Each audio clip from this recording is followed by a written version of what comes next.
Eu sou a Vera Itajaí e esse programa chama Cultura e Conexões. Nós estamos gravando diretamente aqui do Instituto iCasa, né, onde a gente tem um estúdio da TV iCasa. Para quem não conhece, a TV iCasa faz parte do Instituto, que é o Instituto Casa Cultural de Apoio às Artes. Você precisa vir conhecer, a gente está com a exposição da Frida, né? Temos o maior acervo da América Latina, eu sempre bato nessa tecla. Quem não conheceu o acervo, não veio ver a exposição, a gente está com quase 40 obras. Eu fiz uma seleção curatorial das obras que a gente tem, já 350. Hoje temos quase 40 obras aqui em exposição e a exposição chama Frida Visita Curitiba. Então venha você também visitar Frida, que está visitando Curitiba.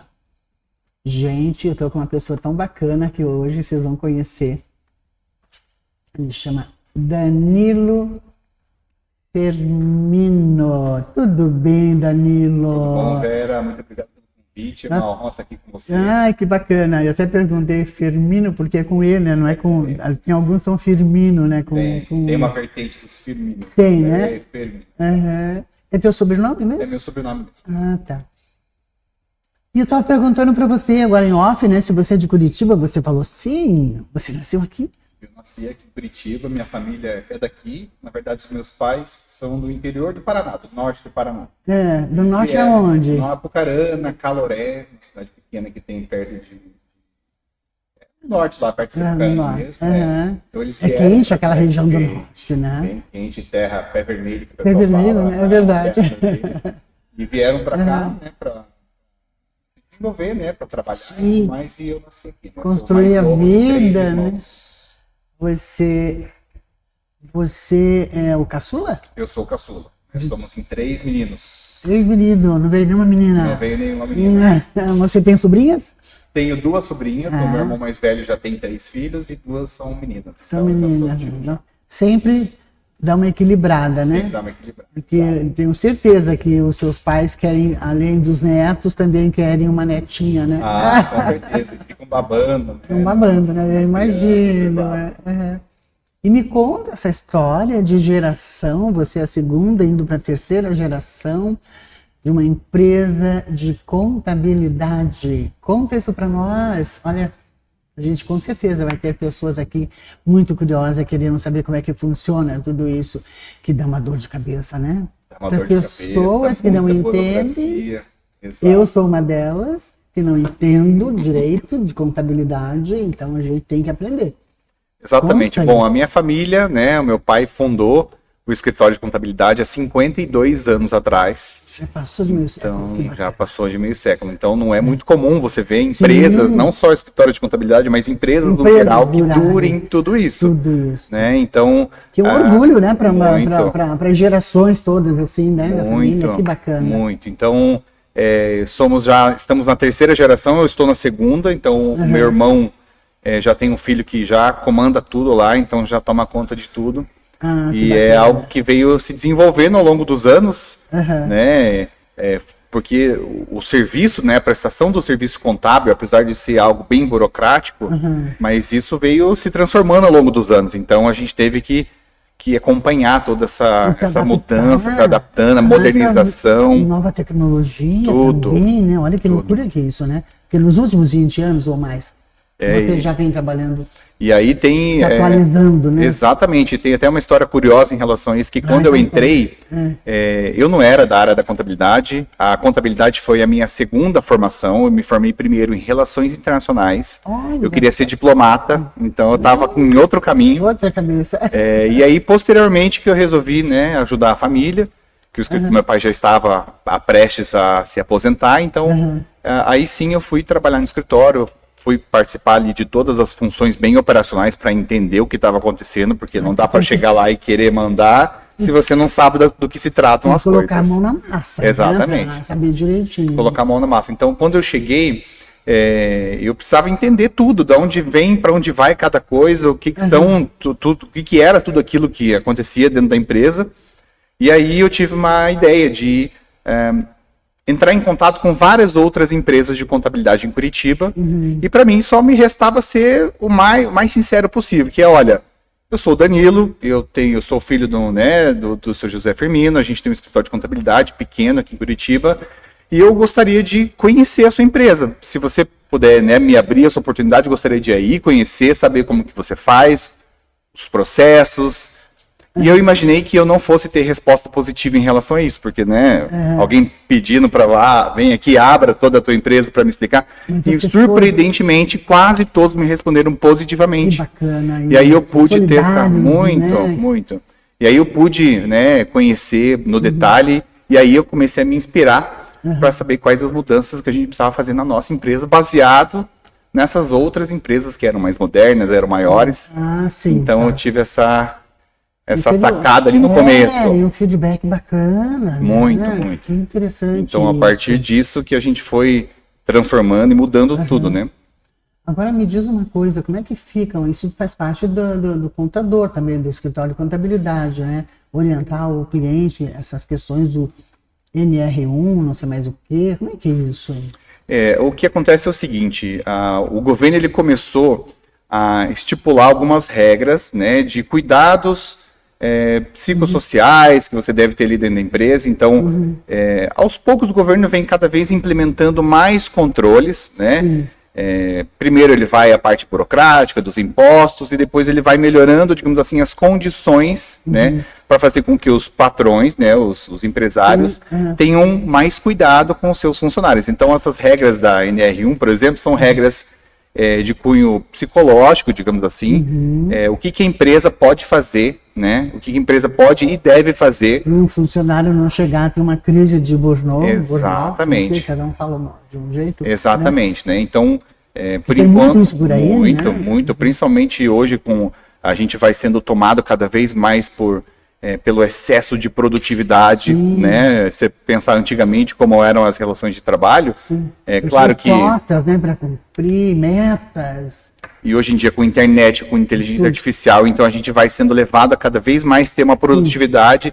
E se você não tem um cuidado, né, na parte psicológica dos funcionários ali, você pode ter problemas, né? Problema para o empresário e para a pessoa que está sofrendo aquilo, exatamente. Né? Então, que acaba se estressando, que tem seus compromissos domésticos, vamos dizer assim, né, de casa, como esposa, como marido, com filhos, com a administração da casa, ainda ter mais atividade profissional e às vezes ainda faz mais um curso de aperfeiçoamento ou mais uma faculdade. É uma loucura como ser humano. É uma loucura. Né? Então, ali, né, a gente obviamente orienta os empresários, mas ali na minha empresa mesmo, a gente tem também esse cuidado e eu sempre tive isso.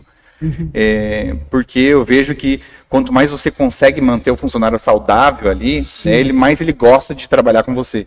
Então, ali a gente nunca trabalha além do horário, das 6 horas, todo mundo já saiu da empresa, a gente não trabalha final de semana, então a gente vai cuidando dessas coisas para que as condições ali de trabalho sejam mais favoráveis, né?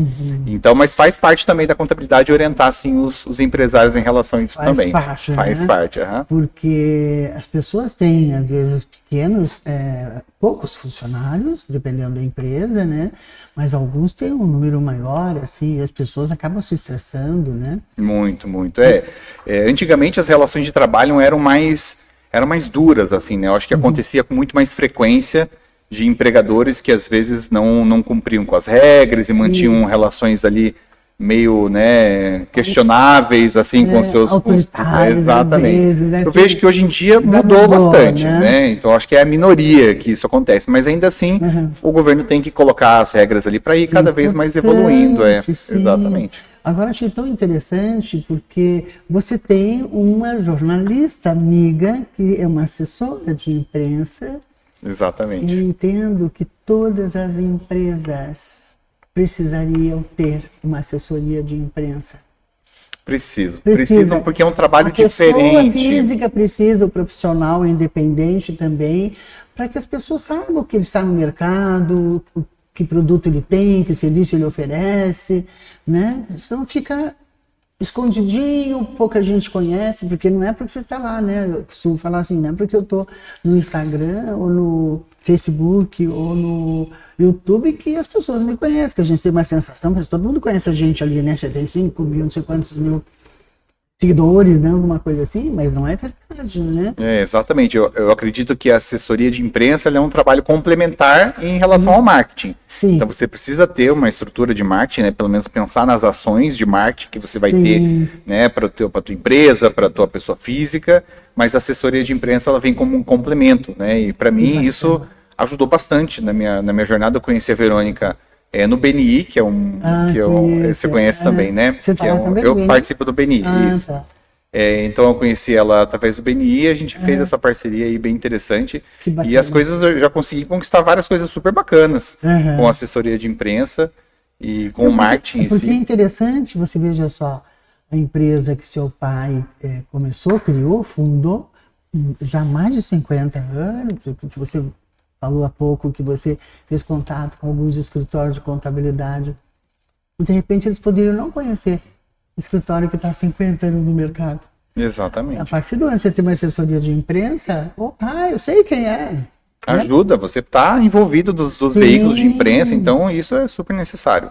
E eu vejo assim, você como é bem mais jovem, você está mais antenado com essa área do marketing dentro da empresa, né? Sim, antigamente a gente não tinha uma área específica de marketing, né? A empresa trabalhava 100% voltada para a sua própria operação. Então, calcular os impostos, fazer toda a parte burocrática. Depois de um tempo, né, que a gente conseguiu organizar mais a operação ali, aí agora eu cuido especificamente de vendas e marketing. Então, eu estou focado para essas ações dentro da empresa. Então, aí sim eu comecei a enxergar isso, estruturar, então ter um planejamento, ter assessoria de imprensa, e isso ajuda você a construir a tua história daí para frente, né? Sim, bacana isso, né? E eu gosto muito, eu sou muito apaixonada por assessoria de imprensa. Eu costumo falar que eu sou daquela geração, quando você, para ser jornalista, não precisava de faculdade, né? Então eu sempre escrevi para jornal, já tive os programas, morei em São Paulo muitos anos, trabalhei em TVs lá e tudo. E depois veio, né, você precisava de fazer um curso, né, na faculdade de jornalismo, não é jornalismo, né, eles dão o nome de, acho que me fugiu o nome agora. Comunicação social, será? Comunicação social, acho que é isso? Sim, alguma coisa assim, né? Não parece que é isso, alguma coisa assim.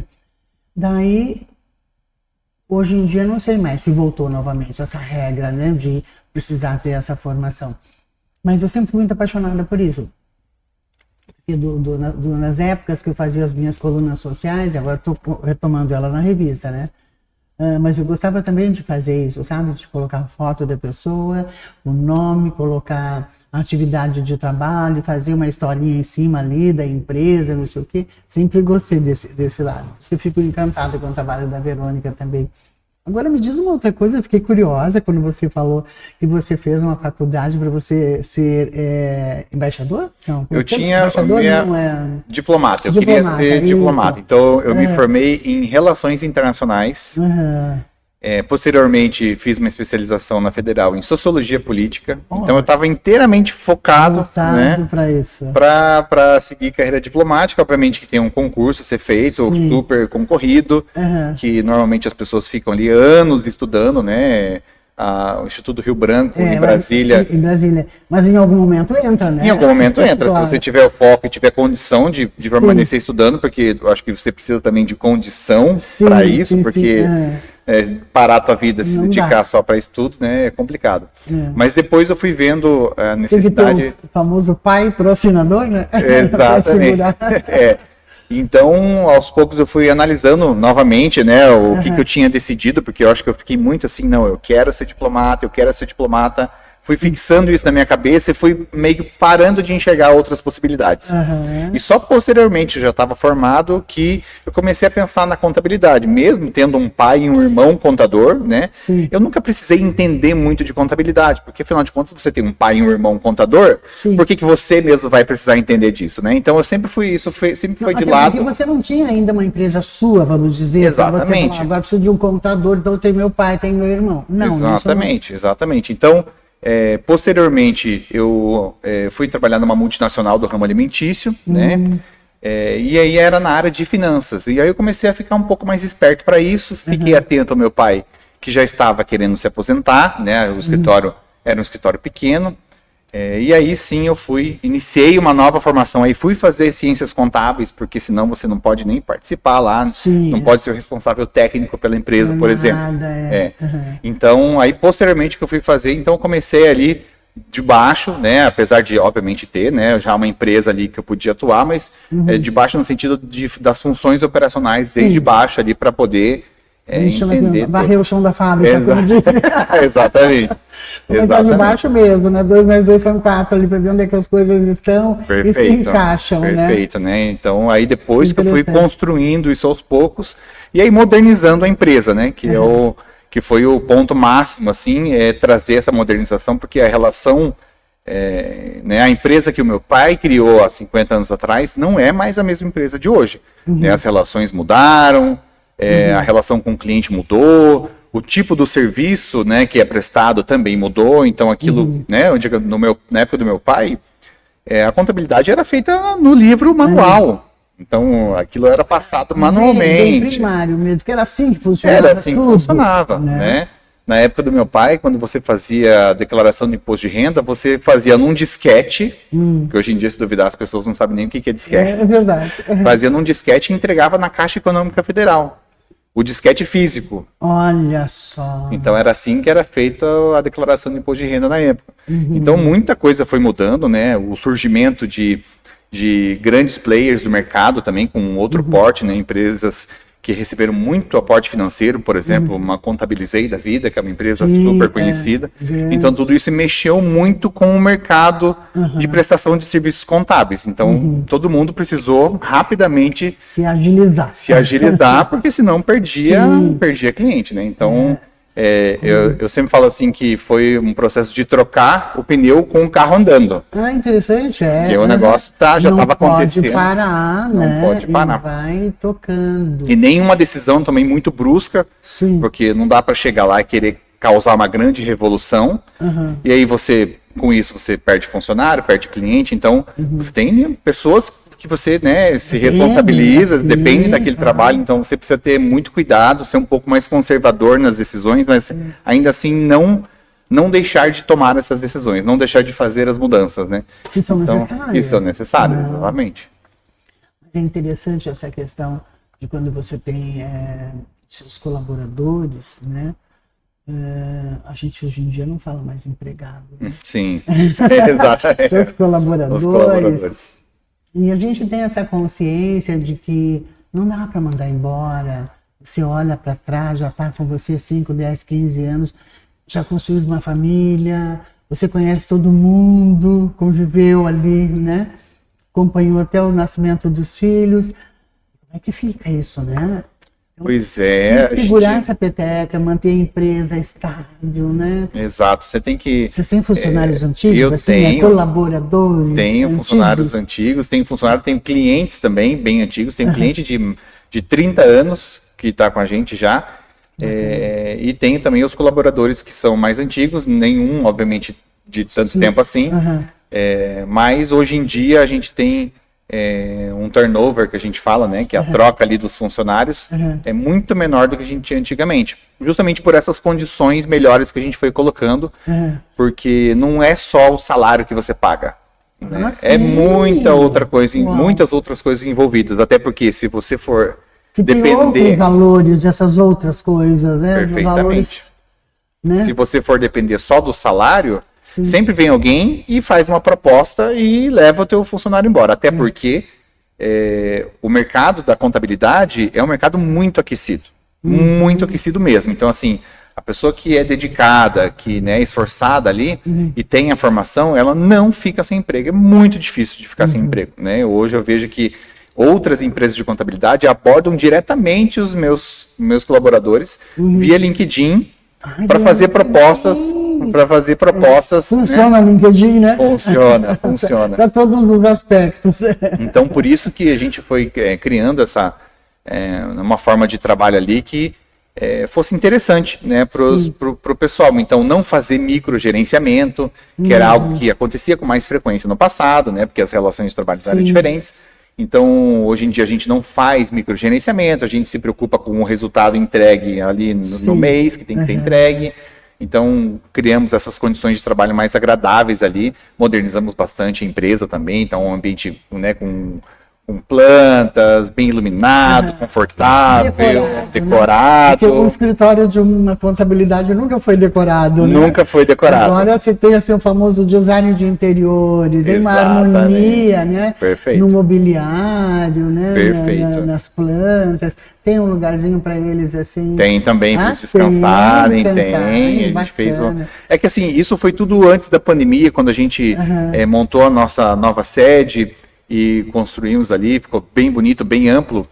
A gente tinha pensado ali numa recepção, porque os clientes iam até o escritório, né? Tinha bastante cliente que ia até o escritório. Depois da pandemia, isso mudou completamente. Hoje é muito difícil um cliente ir até o escritório pessoalmente, né? As relações são todas ali online. E hoje em dia com o WhatsApp você manda tudo ali, né? E vídeo, se quiser conversar. Isso. Nem precisa fazer o famoso Meet Zoom lá no você faz direto ali no WhatsApp, né? Exato. Então a gente aproveitou para readequar o escritório que já estava novo, mas a gente readequou para tirar aquilo que antes era uma recepção e agora virou um espaço para o funcionário, né, descansar, então às vezes até tirar um cochilo pós-almoço. Exatamente. Mas é interessante isso, né? Porque daí não precisa ir para casa para almoçar. Ou almoçar na rua, né? Você também sai.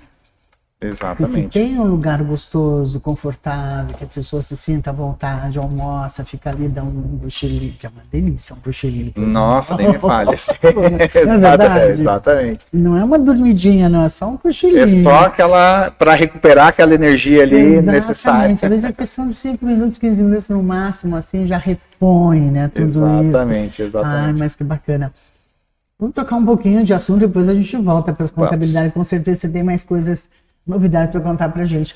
Fico muito curiosa para saber assim, qual é o teu hobby? Olha, eu gosto muito de esportes, eu joguei vôlei a vida inteirinha. Que bacana! E jogo e participo de campeonatos. Agora eu comecei com beach tênis. Profissionalmente, assim? Só não vai profissionalmente porque a minha estatura tem 1,82, então isso, né... Mas é alto, tem que ser 1,90? Para ser jogador profissional mesmo é a partir daí aí para cima, né? Mas assim, sempre joguei, né? Jogo vôlei desde os 11 anos, tô com 41, então tem bastante tempo já que eu jogo vôlei. Tá falando a idade dele. Ele parece um menino, ó. Aqui, pessoalmente, ele tem carinha de 28. Amém. Eu falei antes que é o Botox, é muito Botox. É Botox aqui. Ai, que brincadeira. E aí agora eu comecei com beach tênis. Que depois de tênis? Então, assim, o que aconteceu? Muitos anos eu jogando vôlei, nunca me machuquei, né? Então, só que depois de muito tempo, assim, você tem um desgaste natural ali da musculatura e tendões e tudo mais. E aí comecei a sentir muita dor, comecei a parar, mas estava ali até meio triste, porque o esporte sempre fez parte, assim, da minha vida. Joguei vários dias na semana, sempre fui muito ativo nesse sentido. Campeonatos, tudo. Né? E aí uma comecei... vida bem preenchida, assim, né? Com esporte, exatamente. Com amigos e tudo, né? Exatamente. E aí eu descobri o beach tênis, né, que basicamente ali na quadra de areia, você tem a raquete especial, a bolinha não é a mesma bolinha do tênis, é uma outra bolinha, mas é jogado então na areia ali com uma rede no meio. E é muito legal, muito gostoso, um esporte que eu me apaixonei. Não precisa jogar na praia, ir pra praia. Você não. Tem clubes aqui que tem isso, ou quadras... Muitas. Agora virou. Quadras tem prontas assim para jogar. Exatamente, são as quadras de areia, né? Então, mas na mesma quadra de areia, né, quem é dono de uma empresa dessa, por exemplo, daí pode ter o beach tênis, tem o vôlei e tem o futevôlei. Então são vários esportes ali, né, que o pessoal faz. Você sabe que eu não sei qual é a diferença do vôlei para o futevôlei. O vôlei é com a mão e o futevôlei é com o pé. Então, basicamente, é essa diferença. Eu acho que tem uma diferença da altura também da rede ali. O vôlei, sim, mas assim, eu lembro de na escola, eu também sempre tive uma certa altura, assim, 1,78, agora mais velhinha, eu já diminui o tamanho, acho que perdi uns 2 centímetros, a gente vai encolher. Vai, né? Vai. Tem que fazer aquela fisioterapia que chama RPG, já ouviu falar? De postura, né? Reeducação postural global. Você acredita que eles recuperam? Recupera, né? Porque não é porque gastou lá, não, porque a gente fica o dia inteiro no computador, uma vida sedentária. É a postura mesmo, né? A postura, que faz... quando você vê, você diminuiu. Sim. Aí precisa, voltar. Eu faço pilates, então eu sei como é que é. Faço pilates. Não, tem que fazer. Pilates em recuperação, bacana, tem que fazer. Sensacional. Tem que fazer. O Pilates chega a ser quase um esporte, assim, né? Olha, é bem difícil, assim, no começo você pensa assim, né, não, vou fazer ali umas, né, é mais meio que uma fisioterapia, mas você vê que aquilo ali trabalha muito o corpo, né, trabalha muito a musculatura. Que você, de repente, não trabalha jogando alguma coisa, né? Perfeito. Então, digamos assim, o Pilates pega uma musculatura, uma parte mais fina do músculo, que é diferente do músculo que você mexe quando você vai numa academia, por exemplo. Então, são áreas diferentes do corpo, né? Então, isso ajuda bastante até para eu poder continuar praticando os esportes, né? Então, eu tô agora no beach tênis, vai fazer uma média de 2 anos que eu comecei a jogar beach tênis. E também já tô campeonato, inclusive essa semana tem campeonato para participar, ganho às vezes uns campeonatinhos também. Ah, que bacana. É, lógico. Sensacional. Sou super competitivo. E a família, acompanha? Olha, assim, acompanho, vejo o que eu faço lá, né? Às vezes mostram as fotos, exatamente, mas não estão em todos os jogos. Tá. Nem sempre dá, né? Pra exato. Tudo. E me conta o que você anda lendo ultimamente? Olha, eu acabo lendo mais coisas técnicas, né? Da área da contabilidade ali. Muita coisa também em relação às mentorias que eu faço, porque eu participo de mentorias da minha área, né? Ah, você já está... Participo de mentorias, é necessário porque você... Então você já poderia ter um título, mentor. Também, que exatamente. bacana. Eu faço mentorias, né? Sou mentorando e também ajudo empresários, né? Sim, digamos assim, posso dizer também que também faço essa mentoria com empresários. Então você também tem uma pessoa que faz a mentoria com você, né? Exatamente. E daí você também... Passo isso adiante, exatamente. Porque o que acontece? Quando você está no teu ramo de trabalho ali, você fica muito atento àquilo, mas você precisa levantar um pouco a cabeça para fora d'água, olhar o que está acontecendo. Então, eu vou fazer a mentoria, né? Sou mentorado de outros profissionais que já estão mais avançados na minha área e que me ajudam a seguir o meu caminho. Então, eu acabo lendo mais conteúdos voltados mais técnicos, exatamente. E poesia, você gosta? Gosto, mas não tenho o costume de ler. Você gosta bastante, né? Gosto. Agora eu estou fazendo parte da Academia de Letras do Brasil com a nossa amiga, que saiu na capa da revista também, ela está ali, Maria Tereza Freire, Marins Freire. E você, quando era mais jovem, gostava de escrever poesia? Porque o jovem sempre gosta. Eu não era tanto da poesia, não. Eu lia, conseguia ali entender e gostar, sentir tudo aquilo, mas eu não escrevia, não tinha esse costume. Você sempre escreveu desde novinha? Imagina. Sabe aquelas pessoas que falam assim, eu escrevia diário quando era menina. Eu nunca fiz isso na minha vida. Quando eu ouço algumas mulheres falando isso, quando eu era menina, adolescência, não sei o que, tudo que acontecia, um sentimento, um pensamento, sei lá o quê, corria para o diário, escondia 7 chaves, ninguém podia ler, né? Porque era um segredinho, e não tinha nada de importante ali, no sentido que para ser descoberto, né? Mas as meninas, dizem que alguns meninos também gostam de escrever. E eu comecei muito tarde a escrever, muito tarde. Eu comecei a escrever, acho que com uns 45, com uns 53 eu escrevi o meu livro, mas só fui lançar depois em 2017. Então eu tenho um livro que chama Senhora Secreta, o título. E a capa do livro é um trabalho meu, uma pintura minha. Tá aqui. E essa pintura eu fiz no ano 2000. E depois ela nasceu com um rótulo, que eu tenho 4 rótulos de bebida. Eu trabalho com vinhos há 12 anos já. Sou sommelier também. E daí eu transformei essa pintura num rótulo. E dei o nome de Condessa. Maravilhoso. E vai ser exportado para a China. Olha só. Então tem as coisinhas que a gente vai fazendo assim devagarzinho, né? Bacana. E deixa eu te perguntar, o que te motivou a escrever aos 45? Deixa eu ver. Daí eu vou ter que contar para você uma outra história. Pode me contar. As nossas conversas é assim, sem rodeios e sem roteiros, e um pergunta para o outro, a gente vai trocando figurinhas aqui. Eu tive uma depressão, acho interessante falar sobre isso, porque as pessoas quase não falam, né? E que a gente chama de depressão bioquímica.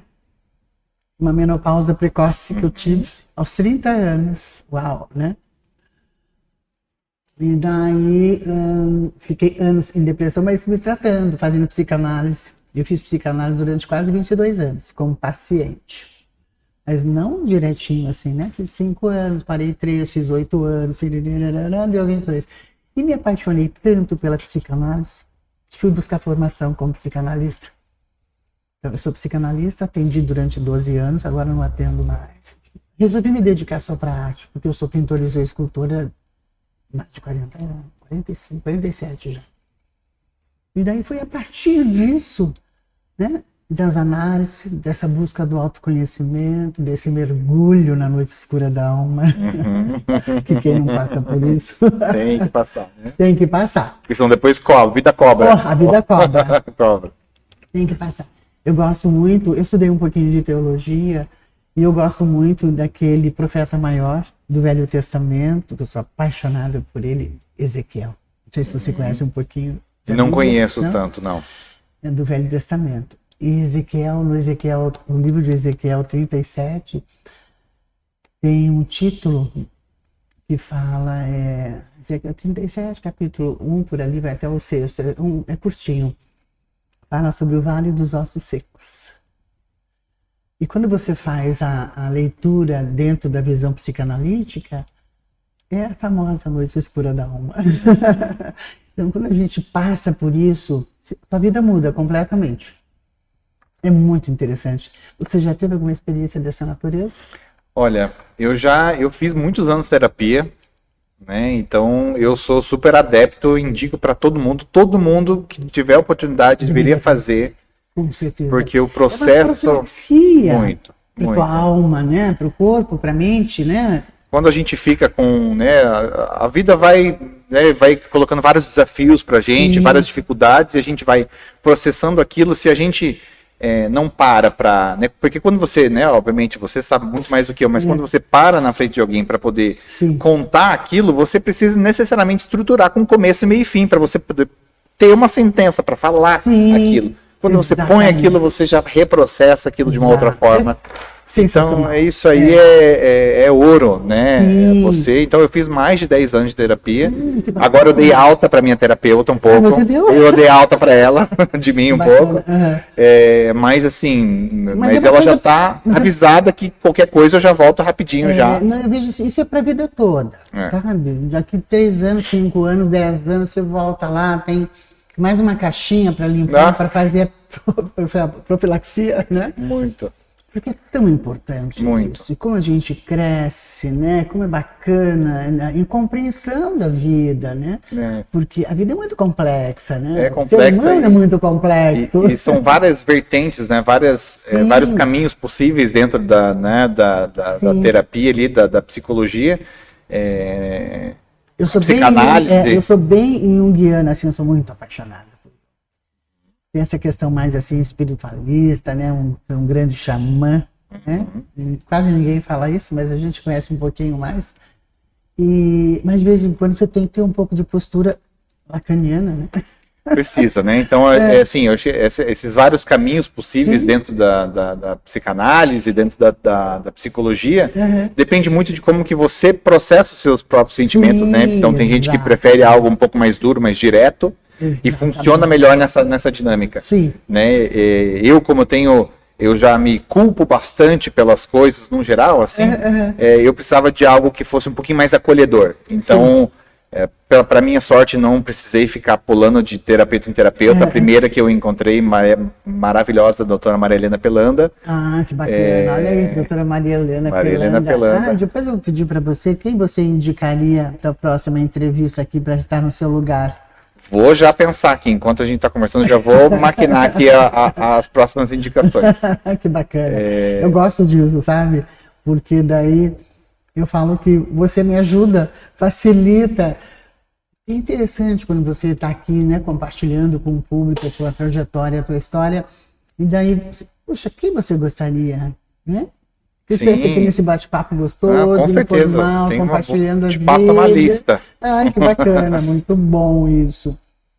Mas daí você estava falando pela hora que o seu pai é do interior. Eu gosto muito de voltar nas histórias. O meu marido é de Jacarezinho, norte também, do Paraná, né? Eu sei que é bem quente lá, eu não conheço bastante, não. E seus pais nasceram lá, nessa cidade? Sim, eles são do norte do Paraná, nasceram lá, casaram e vieram para Curitiba, né? Então, meu pai sempre foi contador, minha mãe trabalhava como bibliotecária, né? Minha mãe já é falecida, faleceu na pandemia. Obrigado. E aí eles foram construindo a vida deles aqui em Curitiba. Então o meu irmão mais velho nasceu lá no norte ainda, e aí o meu irmão do meio e eu nascemos já em Curitiba. Já vieram aqui, conhecer um pouquinho da cidade fria. Exatamente. Que uns 40 anos atrás era frio. Então, eu sinto diferença de quando eu era pequeno, por exemplo, em épocas, porque eu faço aniversário em junho. Então, você fez agora? Fiz agora no dia 3, Você então, é de Gêmeos sou geminiano, exatamente. É mesmo? Dia 3 de junho. Sim. Então, as coisas vão mudando, né? Eu acho que o clima, no geral, assim, muda bastante coisa do que era 30 anos atrás para agora, por exemplo, né? Eu acho que a gente vai sentindo essas diferenças aí. Vai mudando. Vai. Né? Eu lembro que em 75, obviamente você não tinha nascido ainda, teve neve aqui, né? Eu lembro que foi em 75, no ano seguinte, em 76, eu mudei para São Paulo, depois fiquei morando lá 40 anos. Morou bastante tempo em São Paulo? Toda a minha vida, né, adulta, né, eu fui para lá com 22, voltei com 58. Então já estou há alguns anos aqui de volta. Eu não volto mais para São Paulo, só para visitar meus filhos. É uma loucura, né? Outro... E dirigi lá 40 anos, quase 40 anos, assim. E Curitiba é uma tranquilidade. Eu acredito assim, a gente tem uma qualidade de vida incrível aqui em Curitiba. Claro que guardadas as devidas proporções, porque em São Paulo você tem um acesso infinito a tudo. Tem esse outro aspecto. Mas Curitiba eu vejo assim, uma cidade aconchegante, as pessoas são bonitas e elegantes, tem isso, que cidade é limpa, né? Ainda tem pouca violência, até proporcional, assim, São Paulo é muito grande, né? Mas mesmo assim eu vejo ainda Curitiba com pouca violência. E muito acesso à cultura também a gente tem aqui, né? Muita coisa legal, né? Uma coisa que eu acho bacana aqui, que existem vários centros culturais, né? Polos de cultura gratuitos, abertos ao público, que a prefeitura oferece, ou o governo do estado também. Um dos lugares mais incríveis que eu já conheci nesse sentido cultural é a Capela Santa Maria. Coisa linda. Eu não sei se você conhece lá, as apresentações é a coisa mais maravilhosa do mundo. Você fica assim, encantado, né, com aquela estrutura. Eu tenho um amigo, o Júlio Ardini, que ele é diretor de teatro, de ópera e tudo mais, e ele recentemente apresentou uma ópera lá, se eu não me engano, uma performance, assim, né, com um grupo de teatro bem bacana. Eu gosto muito de lá. Aliás, é um lugar que não tem, aquilo lá não tem em São Paulo. Não tem, né? São Paulo tem outras coisas bacanas, mas assim, aqui tem uns lugares assim que são sensacionais. E as praças maravilhosas que tem, né? Bacana, meu Deus do céu. Eu sou muito apaixonada por tudo isso. Me conta mais alguma coisa que eu não perguntei para você. Danilo.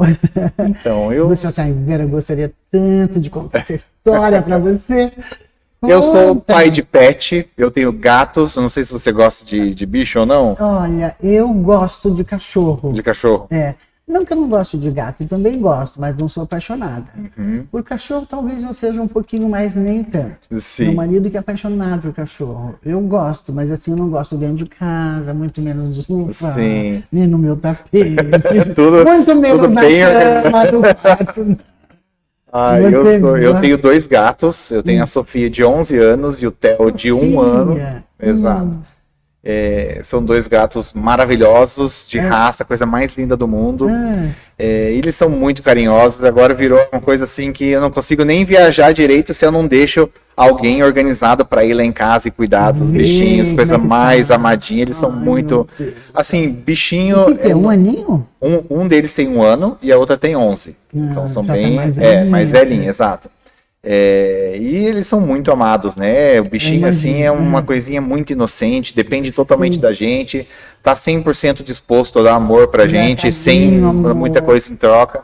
Então, assim, é algo que eu acho que se eu não tivesse tido né, os bichinhos na minha vida, a minha vida seria muito mais triste. Porque, claro, seria um lugar com muita asepsia, muito limpo e tal. Hoje em dia eu vivo no mundo dos pelos, então eu vivo carregando aqueles rolinhos para tirar pelo da roupa, porque, né, e daí eventualmente você come pelo, você toma pelo. Porque gato solta pelo. Muito pelo. Não é pouco, não, é muito pelo. E não tem nada a ver assim, precisa consultar um veterinário dermatologista por causa do pelo e tá com alguma irritação na pele, não é isso. Eventualmente pode até acontecer, mas o gato, por exemplo, ele tem acho que o cachorro também tem um processo natural de troca da pelagem conforme a temperatura. Então, em épocas mais frias é um pelo mais grosso, em época de calor é um pelo mais fino.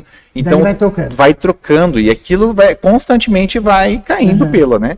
Então, os pets ali, os 2 gatinhos fazem parte da minha vida, e eu fico ali envolvido com eles, e compro as coisinhas, e compro comidinha diferente, e cuido deles. Então, para mim, isso é algo bem... Como é que chama assim? Tem aqueles presentinhos assim que dá um docinho, uma coisinha para fazer um carinho para eles. Assim, quem fazem isso com o cachorro, né? Tem, eu acho que o cachorro é mais, digamos assim, adestrável nesse sentido, mas o gato também tem eles têm formas diferentes de se expressar, né, de se relacionar com o humano, mas depois que você pega o jeito, assim, eles são muito carinhosos, assim, então eu amo, os bichinhos fazem parte da minha vida, que bacana, então gosto bastante. Vamos falar da empresa novamente, né? Para a gente fazer o circuito fechado aqui. Como chama a empresa? Chama Flow Contabilidade. Flow Contabilidade. Flow é F-L-O-W. Isso, Flow Contabilidade. Isso, na verdade, a empresa que o meu pai fundou chama Orconsil Contabilidade. E aí, nesse processo de modernização, de informatização das coisas, eu fui percebendo esse gap, digamos assim, essa brecha que a gente tinha para criar uma marca que fosse um pouco mais jovem, que conversasse com os clientes que fossem também mais jovens, por exemplo, da minha idade, da idade do meu irmão. Que já é uma outra dinâmica. Que é uma outra dinâmica. Então, eu lembro que na época, não sei se você já teve a oportunidade de fazer esse processo de registro de marcas e patentes, mas é algo que é um empenho, você demora-se muito tempo para você conseguir. Vocês fazem isso também? A gente tem também parceiros que fazem isso, mas eu me refiro quando eu fui criar a marca, a Flow. Sim, né? Não são empresas diferentes, tudo acontece no mesmo local físico, mas a gente passou por esse processo de criação da marca, porque você tem que dar entrada lá no órgão para poder ter o registro e tudo mais.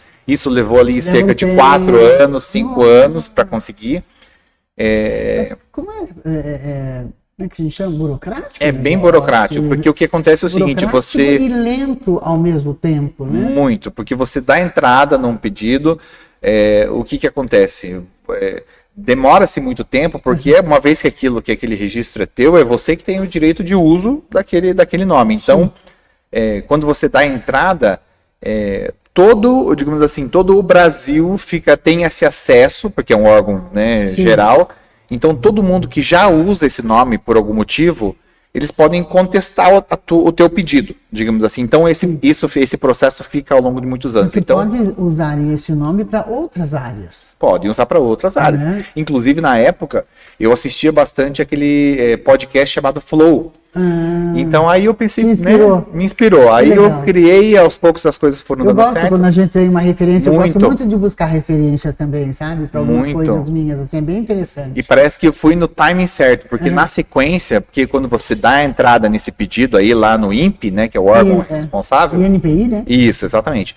É por ordem de entrada, digamos, por ordem do pedido. Então, na sequência, né, eu fui acompanhando ali, fiquei esses 4 anos bem atento a isso. Na sequência, vieram várias empresas pedindo também. Então, mas não na mesma área. Da mesma área. Mesma área. Então foi um timing que eu tive, assim, de pedir um pouquinho antes dos outros. Sim. E aí, exatamente. Então o meu processo passou. Viram o podcast também acharam interessante? Provavelmente, não duvidaria. Mas que interessante. Então eu assisto muito podcast na TV. Eu gosto de Eu gosto também. É uma coisa que me pega bastante. Tem uns de marketing, uma porção de coisa bacana. Tem uns de vinho, que eu gosto de ver também. Tem de tudo, assim. Tem as mulheres fazendo podcast, os homens fazendo, com mais pessoas, assim. É tão sensacional. É muito bom, né? É muito bom. E é uma dinâmica diferente, né? Porque você fica mais tempo ali conhecendo aquela pessoa, não é uma entrevista de pergunta e resposta fechada, que é o que está acontecendo aqui. A gente faz aqui, né? Perfeito. Eu falo que não é nada engessado. Uma vez eu convidei uma pessoa, uma moça, para entrevistar, e ela falou assim para mim: Vera, manda para mim as perguntas para eu me preparar para as respostas. Eu falei, não. O que eu quero é não. Comigo não funciona assim. Eu falei, não falaram para você, meu programa é sem roteiro e sem rodeios, porque senão não dá tempo de você criar essa sinergia que a gente cria aqui, descontraída. De repente eu pergunto uma coisa, você lembra de outra, você traz, isso que é gostoso. Sim. Você ficar ali, fica maçante, né? Você fica engessada. Né? Exatamente, daí a resposta é muito pronta. Né? Exatamente. É o gesso, né? Por favor. Sim. Não depois de tanto tempo de psicanálise, terapia, né? Não dá. Não combina mais com a gente o gesso, né? A gente tem que ficar de uma forma mais livre, leve, solto, né? Exatamente. Mais descontraído, que eu acho bacana isso. E vamos perguntar mais alguma coisa para você. Fala mais alguma coisa que você gostaria. Já falou de esporte, de hobby, você está lendo só livros técnicos. Você tem algum livro em mente que você já recomendaram para você que não é técnico, um livro bacana, assim? Olha, como eu estou bastante envolvido com os livros técnicos, até me foge agora alguns títulos que não estão nesse meio. Mas assim, não, eu tenho um guardadinho ali. Que ainda vai. O título, pelo menos, guardado, assim, que em algum momento que eu estiver mais tranquilo, eu quero ler esse livro. Ora, mergulhar nele. Não me apoie, mas eu aceito sugestões. O que você me sugeriria? Pois é, eu não teria uma sugestão para você. Eu recomendaria. Mas o que você gosta? Eu gosto de tanta coisa. Mas você consome mais poesia? Eu consumo uma parte de literatura, de poesia, mas muita coisa da psicanálise, da psicologia. Eu sou apaixonada. Eu trabalhei também bastante tempo como arteterapeuta xamânica, né? Eu me iniciei que houve? Me iniciei no xamanismo para fazer um trabalho, né, como arteterapeuta. Então, eu gosto muito dessa. É muito interessante. Eu já tentei no passado. Saúde emocional, né, que eu não chamo de saúde mental. É emocional. É emocional. Quando eu comecei a terapia, eu me interessei muito por aquele livro Os Arquétipos e o Inconsciente Coletivo. Que bacana. Mas é um livro difícil, não é uma coisa assim que você... Não é uma leitura tranquila e agradável, é uma coisa que você tem que digerir aquilo, né? Tem que mergulhar ali, Exato. Né? Mas em algum momento você vai conseguir ler, com certeza. Sim, né? exatamente. Então eu diria que esse livro é o livro que eu voltaria a me debruçar sobre ele, porque esses assuntos da psique humana me interessam muito, assim, eu acho muito interessante. Isso, eu gosto muito. Até porque você lida com pessoas o dia inteiro. O dia inteiro. Então eu tenho que lidar ali com os empresários, então eu lido com o sonho das pessoas, né? A pessoa, tudo bem que, né, vai ali pro computador, é um trabalho mais burocrático. Também, às vezes, caminhar junto também é Totalmente. Uma palavra que eu não gosto muito, mas sempre fala a dor do empresário. Querendo ou não, tem um sonho, mas tem uma dorzinha ali, né? Tem totalmente, porque o empresário chega ali até mim, então, claro que chega por uma questão às vezes mais burocrática, né? Vai pagar imposto, vai fazer abertura do CNPJ e tudo mais, mas ainda assim eu sou ali um ombro amigo para quem ele vai contar todas as dificuldades que ele tem. Sim. E eu tenho que pensar em soluções, porque eu uso também o meu histórico e a minha base de clientes, Sim. porque se aquele empresário chega para mim e diz, ó, eu tenho essa dificuldade, eu não sei como fazer isso, eu tenho todo o histórico dos outros clientes para sugerir para ele alguma coisa. Então, eu lido ali com os sonhos das pessoas, né? Então, a pessoa abre uma empresa, tem gente que empreende por necessidade, tem gente que empreende por oportunidade. Então, cada estilo de empresário tem um, né, digamos assim, características diferentes ali que você lida, ajuda. Então, né, claro, falando em termos bem gerais, assim, a contabilidade hoje, quando você abre uma empresa, não existe só um modelo fechado e cravado para você pagar o imposto. É um modelo meio aberto. Você escolhe aquilo que está de acordo com a tua realidade. Se você escolhe um regime tributário, digamos assim, que faça você pagar mais imposto do que você deveria, o governo, ele vai ficar quietinho, vai receber o imposto, ele não vai te avisar que você poderia pagar menos. Sim. Então, o contador que tem que estar atento. Exatamente. Então, eu lido ali com esses empresários diariamente de todos os ramos, né? Hoje eu tenho um trabalho um pouco mais voltado para a área da odontologia, né? Eu tenho muitos amigos que são dentistas, né? O meu namorado é dentista também, então eu tenho muita facilidade com esse ramo, então eu escolhi esse ramo para focar as minhas atenções para poder ajudar os dentistas a serem, digamos assim, mais empresários, porque eles saem da faculdade sabendo a parte técnica, né? Então, quando chega na hora de gerenciar o próprio consultório... Querendo ou não, é uma empresa. É uma empresa. Sim. Então, eles sentem dificuldade e aí o meu papel é ajudar eles nesse processo de se transformarem mais em empresários e não tanto só o técnico, né? Que vai executar a atividade. Agora eu vou perguntar para você sobre bebidas. Você sabe que o governo faz uma taxação absurda, né? Porque no Brasil, o vinho, né, a bebida, não é considerado alimento. Como fora é considerado alimento. Não tem aquelas taxas absurdas. Como é que é isso? Você tem conhecimento disso? Olha, eu sei que o governo ele tem, né, obviamente, impostos diferentes para diferentes tipos de produto. Até porque o nosso vinho, tanto o vinho quanto o espumante, mas falando em termos gerais, o vinho, ele acaba, nacional, feito aqui, né, lá no Rio Grande do Sul, que tem vinícolas centenárias maravilhosas, ele é muito mais caro do que um vinho português, um francês, um italiano, um chileno, aqui argentino maravilhoso de Mendonça. Por quê, né? É por isso que você vê, é uma taxação que é muito alta e você vê que as empresas, elas investem muito tempo em criar estratégias para escapar das coisas, né? Então, digamos assim, exemplos que eu posso dizer para você. Então, o McDonald's da vida, ele não vende mais sorvete, ele vende bebida láctea. Porque daí muda a classificação, ele paga menos imposto. Então... Você falou uma coisa agora interessante, eu lembrei. Obras de arte é muito alto, os encargos. Quando eu vendo um quadro artesanal, artesanato, e que não é um artesanato, é uma obra de arte, eu vejo o artista catalogado, fiz exposições no Brasil, no exterior, uma pessoa importante, com um trabalho, né, considerado, que eu chamo de um artista consagrado, mas você tem que colocar na nota fiscal. Que é uma arte, um artesanato. Exatamente. Você entendeu? Então tem muita coisa. Mas é isso aí que você falou. As empresas vão fazendo essas estratégias. Então, outro exemplo. Exatamente. Me fugia a palavra. Criando essas estratégias para você driblar. Claro que existem. O fato de você driblar não significa que você está saindo da lei ou fazendo algo ilegal, mas um driblar encontrando as brechas para você fazer isso dentro da lei. Sim. Então, né, um exemplo, o McDonald's, que não vende mais sorvete, vende bebida láctea, é um deles. A Mondelez, que antes vendia o bombom de chocolate, agora agora é o waffle. Então, eles trocaram a classe, porque o bombom tem aquela casquinha, né, de waffle lá, então... eles fizeram isso. Você tem que conhecer, né, essas classificações todas, né? Tem que conhecer para você poder encaixar ali na tributação mais barata. Então, eu não sei como que isso, né, poderia ser diferente para as bebidas, que eu acho que às vezes não tem tanta brecha assim. Não tem que colocar suco de uva. Suco de uva com uma pequena dose de álcool no meio. Mas exatamente.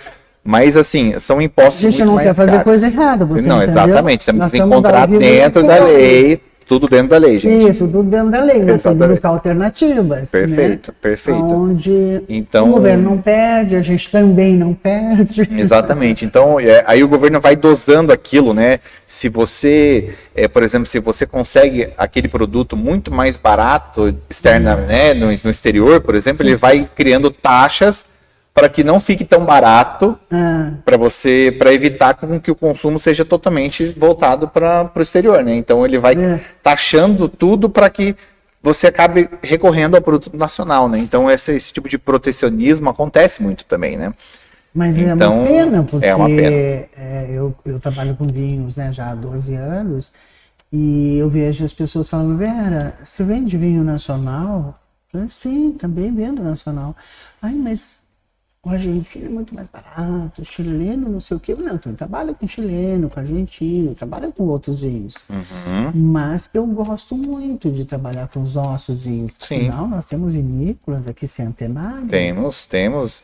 Tem umas 4 ou 5 centenárias. Tem, e são... Não só por serem centenárias, mas assim, com excelente qualidade e com premiações lá fora, no exterior.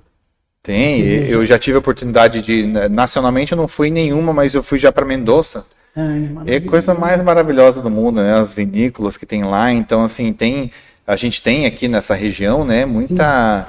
Rio Grande do Sul tem muita coisa, né? Sim. Então, essa parte de vinho é muito interessante, mas no exterior também tem muita coisa, né? Na Europa também tem muita oferta, né? Disso. E mesmo nos Estados Unidos, né? Tem os vinhos californianos maravilhosos. A Espanha tem uma produção de vinhos, assim, que você vai e compra uma garrafa de vinho por um preço muito barato e vinhos bons, né? Eu estava esses dias com uns amigos em Portugal. E daí estavam jantando e bebendo um vinho e fotografado, sabe que eu amo vinho, né? Trabalho com vinho. Vera, olha esse vinho aqui. Eles entendem de vinho, eles bebem sempre vinho, conhecem vinho. Que delícia, que não sei o que. 5 euros. Falei, como assim 5 euros um vinho bom? Não, aí você pensa assim, é uma coisa que contador sempre pensa, é assim, ó. 5 euros é o preço final para você comprar. Agora calcula quanto que foi o custo.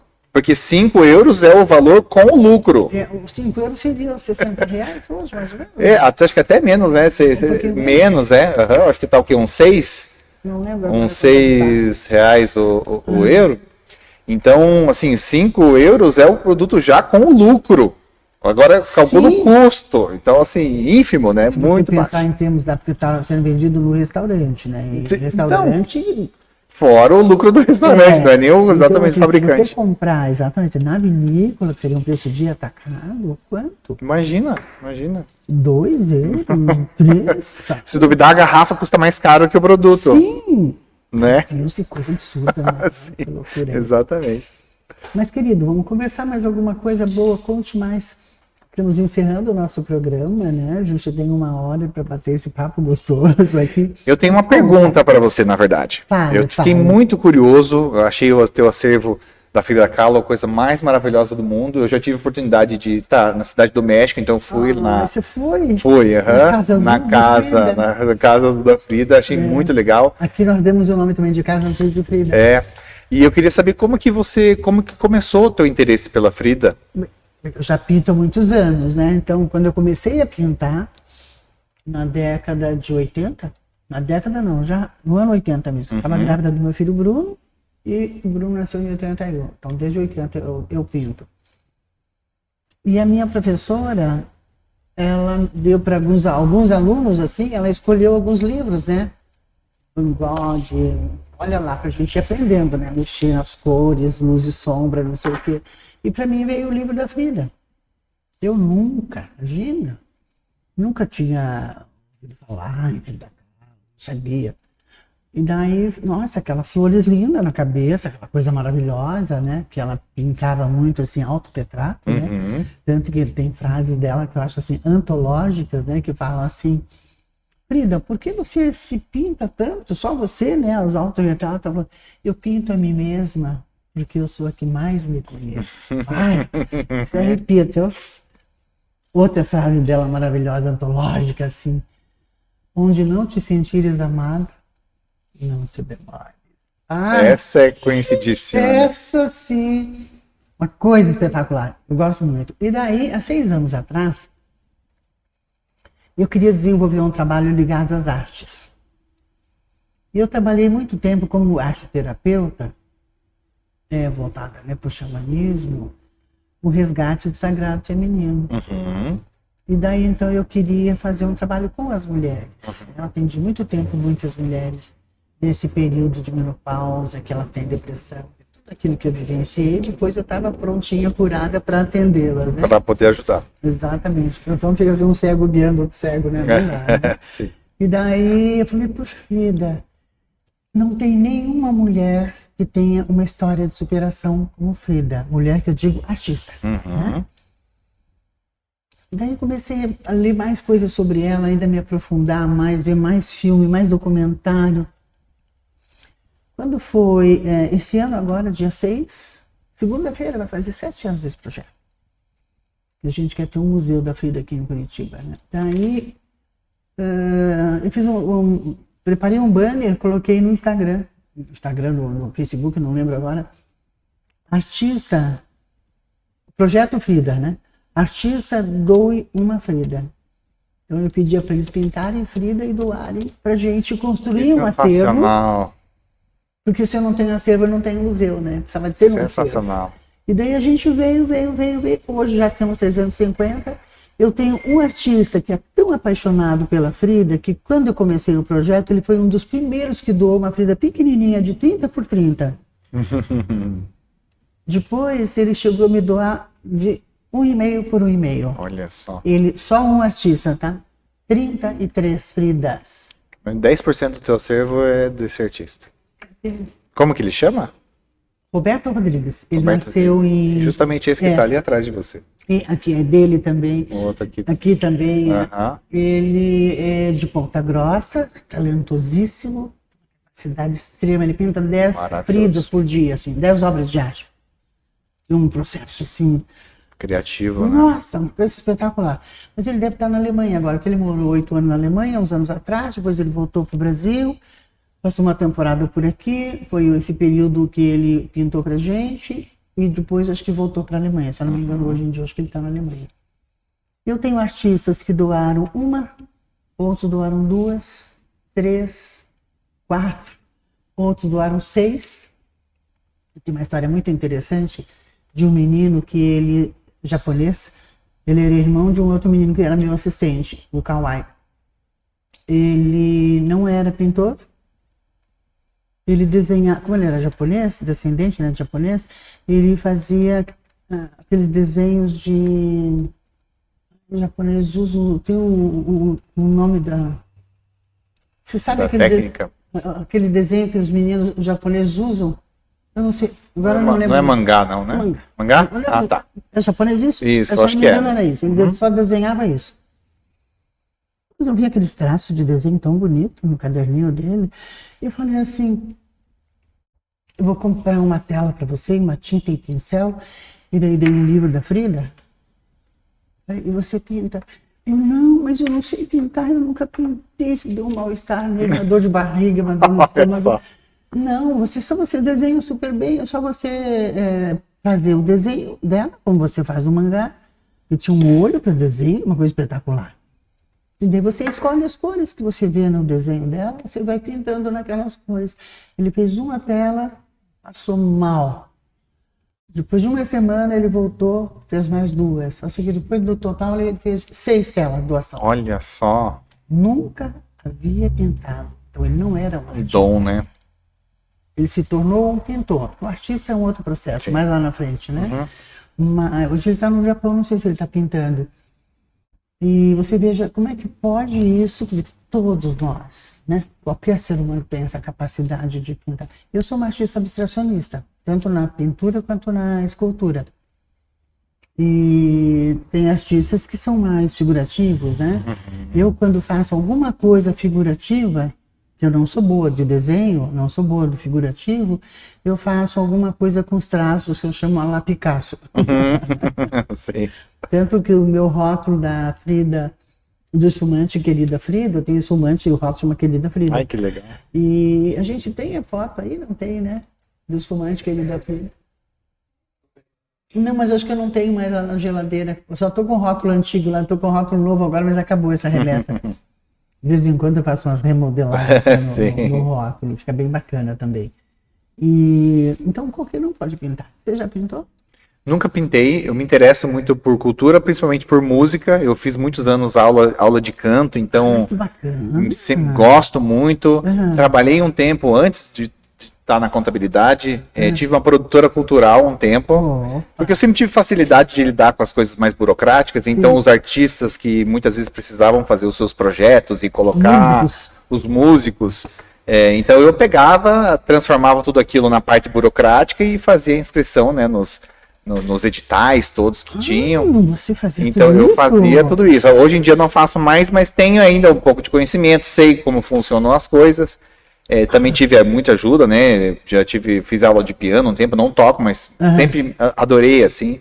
Então eu me interesso muito por essa parte cultural, assim, e eu vejo o quanto, mesmo eu sendo uma pessoa ali mais voltada um pouco para a área das exatas ali, né? Cuidando de burocracias, a parte cultural me toca bastante também, né? Então, a parte musical, assim, por isso que eu conheço ali a Capela Santa Maria, tô sempre... Porque tem que ir nos lugares bacana, né? Tem que ver um show de vez em quando, alguma coisa interessante. Assim. Sim. Mas achei bacana você perguntar sobre a Frida, porque quando você procura artistas mulheres que passaram pelo que ela passou, porque ela se quebrou inteira. Ela teve um acidente, né? Nossa, coisa horrorosa. Eu tenho um quadro do Roberto Rodrigues também, que ele pintou de 1,5 m por 1,5 m, uma tela gigante, quadrada, grandona, que eu não mostro aqui, porque é uma tela muito agressiva, assim, aparece ela numa foto de um trabalho que ela fez, onde ela está abortando, assim, sabe? Aquilo eu vou ter algumas salas depois, quando tiver um museu, com espaço, né, que a gente está pleiteando junto à prefeitura, um casarão de 1.500 metros, para criar esse espaço do museu, né, para abrigar esse acervo, que na realidade a gente quer ter 1.000 Fridas, a gente só tem 350, mas agora já está na hora de ir atrás desse casarão, porque a gente quer entrar para o Guinness Book como o maior acervo do mundo. Não é mais da América Latina, é isso que eu tenho hoje. Isso que eu ia falar, você é o maior acervo da América Latina. O maior acervo, existem outros acervos da Frida, assim, que sejam grandiosos, assim, em quantidade, fora... Só dela, original dela. Ah, tá, só dela mesmo. E também não é 1.000, né? Sabe? Sim, a gente quer ter, assim, menos de 1.000 artistas, porque os artistas fazem 3, 4, 5 obras, alguns, né, como o Roberto até mais, e rapidamente, a hora que tiver aqui, eu não posso ficar pedindo mais obras agora. Essa aqui veio recentemente, essa e aquela outra ali. Eu estava com 348, agora estou com 350, vieram essas duas. Essa aqui é da Cirlei Gonçalves, que é a minha vice-presidente aqui no Instituto, que é artista plástica, está em Portugal, agora volta no final do ano. E a outra é a Venilda Bernardes, que também é uma artista maravilhosa, ela já fez uma exposição grande aqui. Então você veja, chega uma hora que você agora tem que parar de pedir para os artistas, porque eu não tenho mais aonde abrigar, né? Aqui eu abrigo parte do acervo, cada vez que eu faço uma exposição dessa, quando a Frida visita Curitiba, eu troco as obras. Nem todas, algumas, remanejando. Mas o nome é sempre o mesmo, a exposição, Frida visita Curitiba. Eu falo, venha você também visitar, né? A Frida que está visitando Curitiba. Porque é belíssimo o trabalho dela. E ela sempre foi considerada uma artista menor. E ela passa muito, né, nas obras dela ali, todo o sentimento, tudo aquilo que ela, o sofrimento, a resiliência, tudo que ela teve, né? Esse foi o legado dela. Sim, né? sim. Nossa, ela deixou isso muito, né? Então agora a gente quer organizar, a gente já está com um projeto na prefeitura, vamos ver se a gente consegue. Isso é tudo muito burocrático, né? Você conseguir um casarão grande, não pode ser pequeno, tem que ser um casarão grande, porque eu quero fazer uma réplica do quarto dela. Eu lembro bem do quarto dela. Com a cadeira de rodas que ela andou. No ano em que eu nasci, eu sou de 53, ela teve o pé amputado. Já no ano seguinte, em 47 anos. Foi amputado em 46, 47. Já morreu, né?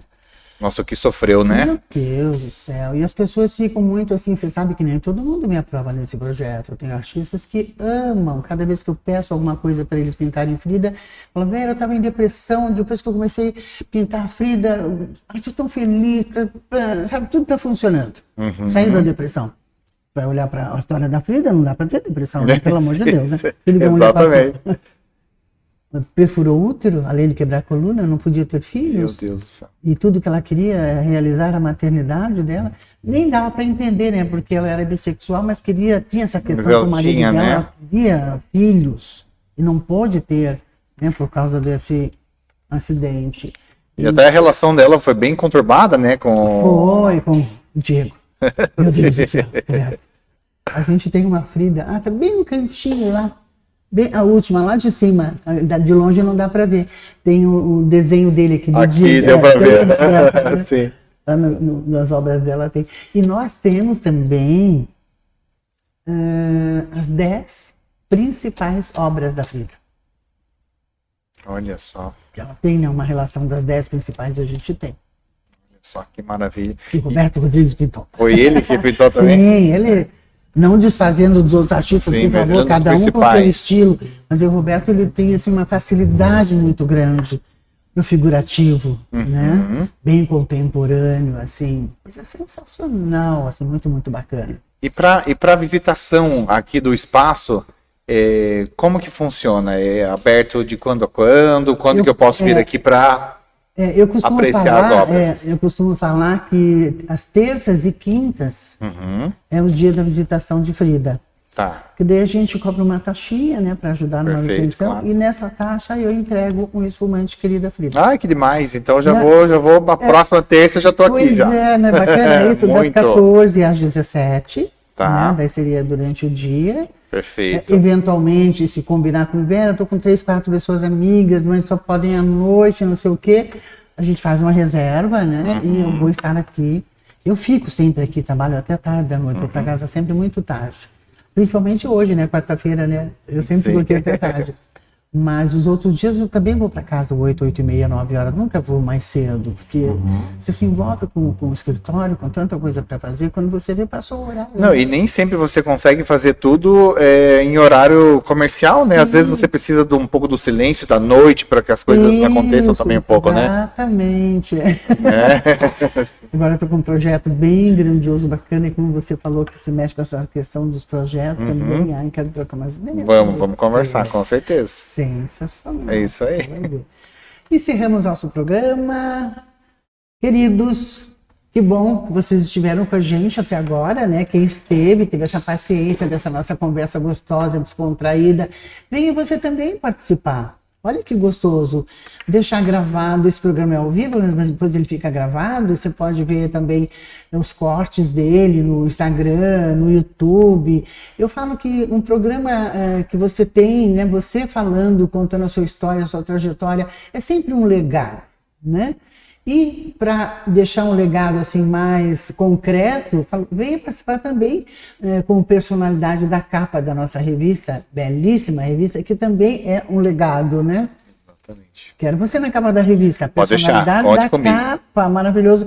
Você toca piano? Assim, não toco. Sei me virar com algumas coisinhas bem básicas, mas o meu sonho de consumo era ter um piano meia cauda preto. Coisa mais linda. Ia ficar maravilhoso pro teu ambiente, hein? Que tocam, sabe, dedilhando assim. Ia ficar maravilhoso. Não é um concerto, né? Sim. Porque essas mesinhas que você está vendo aqui também vira bistrozinho. Olha só. Lounge, Querida Frida. Eu adorei.